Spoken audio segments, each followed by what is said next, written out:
What is your favorite Yokozuna memory? Oh my gosh, Yoko. My favorite memory with Yoko. I have so many fond memories of Yoko. I miss him to this day. I miss him so much. So this is later on, and I think this is after our run. So we weren't working against each other, but all of the BSK boys are we're all on the same loop, and we were in Tampa, and we had to go to I want to say Fort Lauderdale. So I don't know. There's like four or five, either Lincoln Town cars or Cadillacs we've all rented, and we are cruising down to Fort Lauderdale. And I was by myself. We get out of Tampa, we pull over, and then Yoko. We aren't working together at this point, but it was just the way I did things. Anyway, Yoko ends up jumping in the car with me. And so we're all cruising in this convoy down, down the interstate and across Alligator Alley, through Yeehaw Junction. The boys that work the Florida Territorial recognize all of those things. But anyway, so we're driving along, and like I'm driving, so whoever is there's a rule.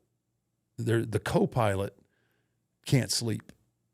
The co-pilot is responsible for keeping the driver entertained and making sure that no one falls asleep while they're driving. And I mean, that's just kind of the rule. So we're about 20 minutes down the road, and Yoko has put his, this is how far back it is, his cassette tape.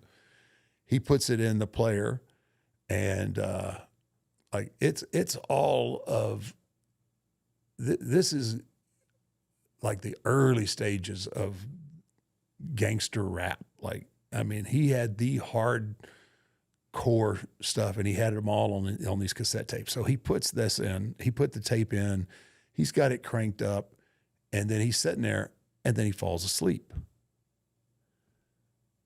And I'm driving, and now, I'm listening to this, and I'm like, oh my gosh. So, I turn the music down, and then he wakes up. He turns the music back up, and I'm like, yo, come on, man. He goes, no, Marcus. He's like, this shit is good. And I'm like, no, man, it really isn't. Like, this is not, at this point, I'm a metalhead, right? Like, that's all I listen to. But anyway, it actually did grow on me. I have to admit, but at the time it was just like, come on, between his snoring and the gangster rap was just not, it wasn't happening for me. So anyway, all right, I'm still driving. He falls back asleep again.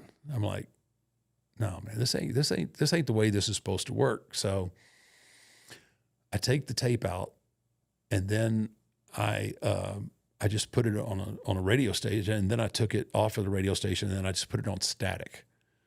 And I turned the radio up, I mean, really loud. And then I turned, and we were in summer. I think it was like July, August. So in Florida. So I turned the heat all the way up. And man, he is over there just cutting Z's. And I'm driving, and I'm sweating, and I'm miserable, but I'm like, I know at some point he's going to wake up. And so I'm driving, and he's over there sawing logs, but I look over there, and I can see his forehead is all just beaded up with sweat, and sweat starting to roll down. And I'm just like, I know he's going to wake up at any moment, right? So I'm just driving along. And then all of a sudden, I was like,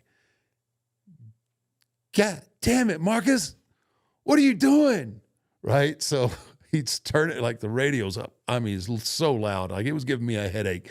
So he's trying to figure out what's going on with the radio. Like, he was out. So he's trying to figure out what's going on with the radio and why it's so hot in there. So he turns it all, he figures it out. He gets the tape back playing and down the volume down a little bit. And he finally figures out that the heat's on full blast. He gets the air going back on. He's cutting promos on me. Anyway, so everything kind of cools off again. Everything kind of goes back into the thing. He falls asleep again. So I do everything all over again. I take the tape out. I think this time I took the tape out and I threw it out the window. So it's static's playing on the radio. The heat's cranked up, man. And again, I looked over and he is just like a waterfall, just wakes up. I think he actually physically hit me at that point, like a half-ass chop. And now I'm taking the car. Now I'm swerving all over the road. We end up stopping for gas. I remember, and he got out of the car. He got in with somebody else, and I remember him asking me for his tape.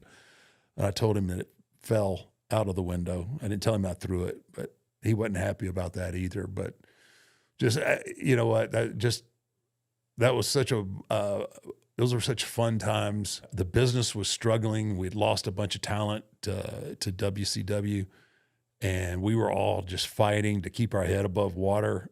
Some of my fondest times in the WWE were here. And again, we weren't making any money at all, but man, the camaraderie and the guys and the stuff, you know, that we got to do together was, man, it was just an amazing time. And Yoko was such an incredible person and awesome friend. Man, it was really you know, it's a really shame that he was taken from us so soon.